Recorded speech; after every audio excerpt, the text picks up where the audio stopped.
We make no apologies for what is in the content of this podcast.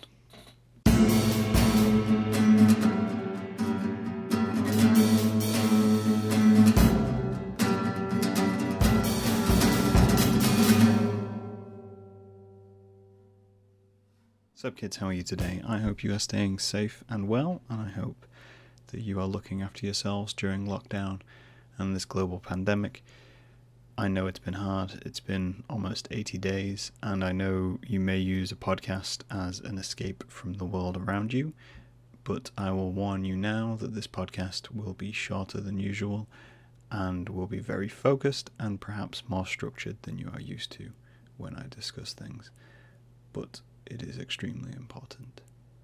Not this podcast, but the things which I am about to talk about, and I felt that I should take the time to divert from my usual creation discussion to instead focus a message to you guys and anyone who might listen to this as you come along. Obviously, in the world right now, I had a podcast recorded, which I've decided not to publish, and I'm instead publishing this one. The topic right now, of course, is Black Lives Matter. In the US, riots, protests, anger is breaking out across the US in all 50 states. It's also in the UK. People are taking part in a movement which is called Black Lives Matter. If you do not know what that movement is, I suggest that you go do some research on it and look into it. It didn't feel that it was appropriate to direct attention away from it. But I'm also very aware that as a white, privileged person, I am not the person which people are waiting to hear an opinion of. That's not my role. My role is to support the movement, which I feel very strongly about. So that's what I'm going to try to do.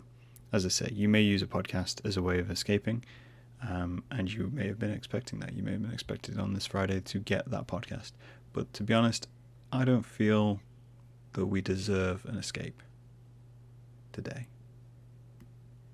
So I want to continue today's cast with a focus and try to help, even in the smallest way that I can, to explain the situation and a couple more points. So instantly, because I've mentioned Black Lives Matter, a few people may already have formed opinions and reasoning, and they may already have their strong views on the series. But I want to dispel something straight away, that Black Lives Matter isn't about putting black people above you if you are not black. That is not what it is about at all. They are asking for equality in the same way that when feminists ask for equal rights for women, they are asking for equality. The wording of it is as such because when people ask for all lives matter, they're saying, okay, yeah, all lives matter, so we're all balanced, everything's fine. And when it's not, it's really not fine. The simplest way I can put it is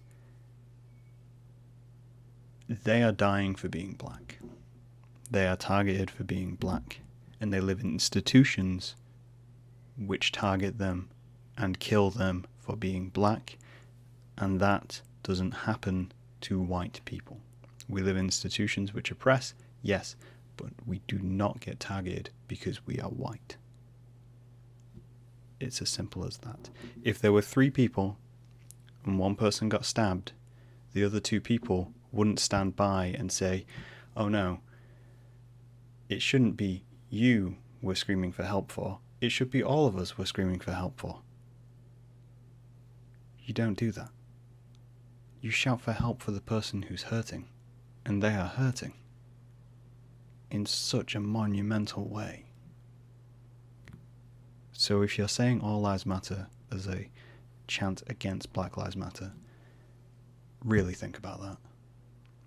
Really think about who's hurting, who's actually needing help and support right now.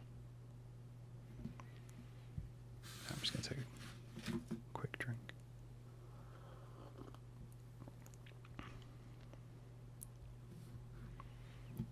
That's all I've got to say on that.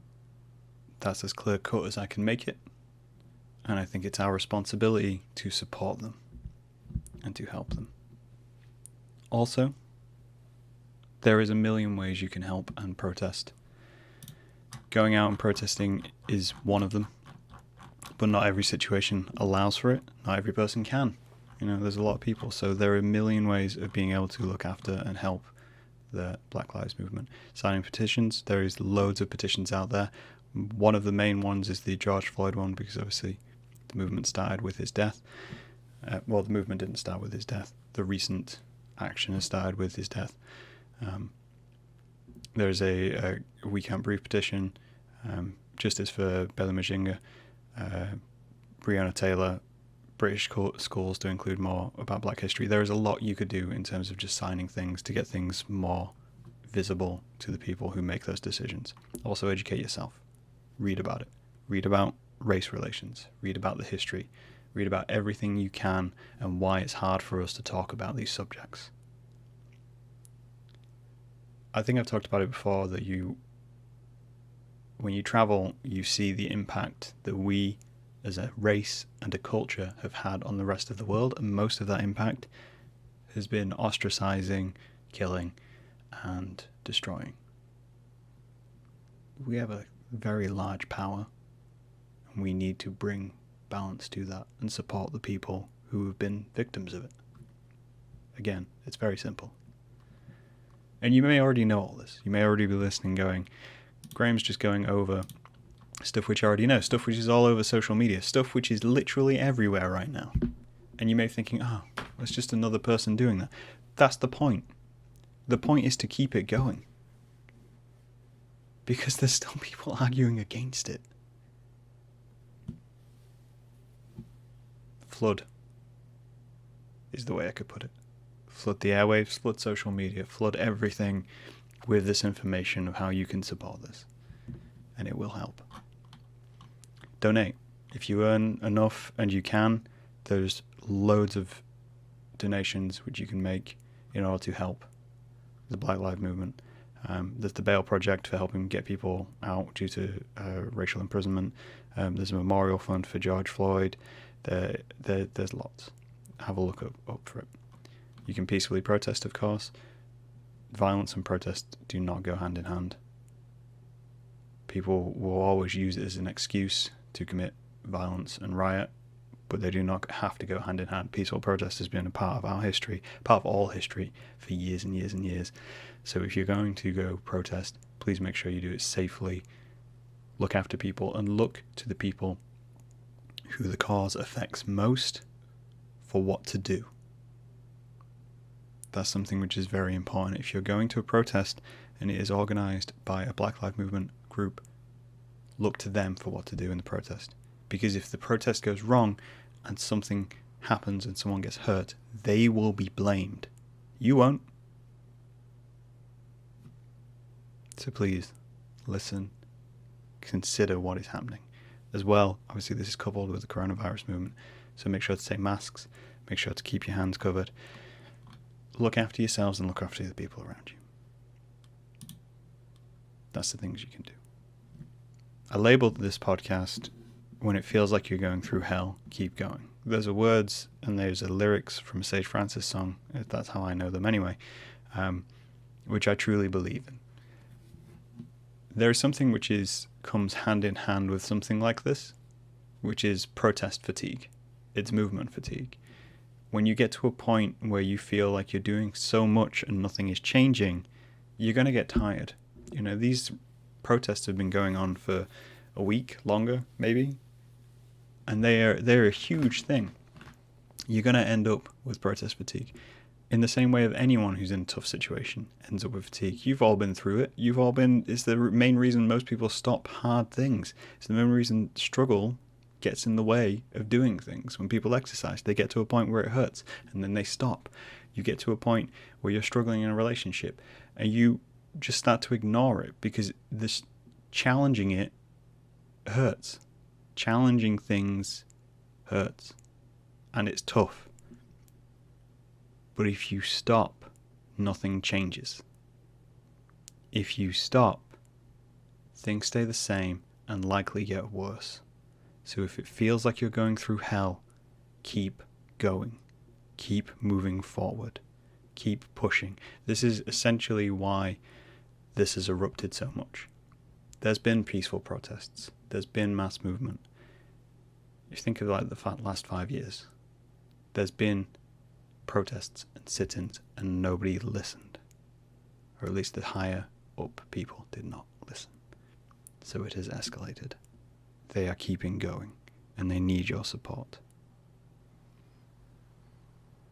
So protest fatigue is real. Please take care of yourselves. If you don't feel like you can go to a protest, do something online, support, share information. Share information as it comes to you as well. You know, it's almost impossible to get all the information at exactly the same time and take it all in and consider everything. And we all have our own lives and we're all affected in our own special ways. So everyone can appreciate that that's a thing. But support the people around you, take that information, pass it on to the people who you think you need it. That's essentially what I wanted to do today. I have a notice as well for creators and businesses while looking up and doing research for this podcast.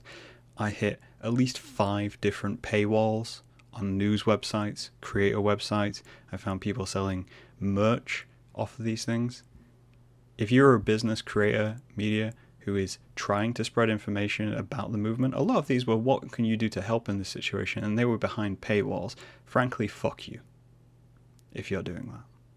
If you're making profit and that profit isn't going towards this movement, if you're putting important information behind a paywall, fuck you. This isn't a time to be selfish. This isn't a time to think this doesn't affect me. This is a time to instigate change. There's not much more I can say on this. There's not much more I want to say on this. I want to keep it simple. And for you to ever think about it. As I say, I make no apologies for this podcast. I don't think we deserve a break today. But black people, people of colour and different races, deserve a better life. And that's all they're trying to get right now. So if you would, please get involved. Try to help out. Stay safe. Look after yourselves. If it feels like you're going through hell, keep going. And I'll talk to you guys later.